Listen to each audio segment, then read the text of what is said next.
আজকে ময়মনসিংহ বড়বাজার সমস্ত ব্যবসায়ীর পক্ষ থেকে দোকান বন্ধ ছিল।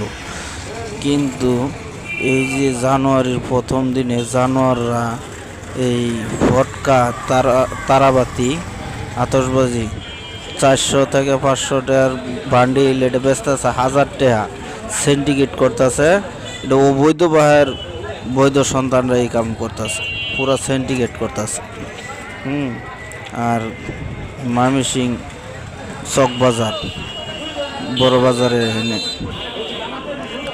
আর এই মানুষ আজকে এমন একটা কঠিন দিন গেল।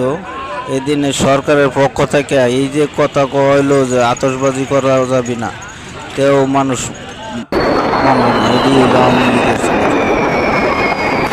বুঝছেন, এটি আওয়ামী লীগ।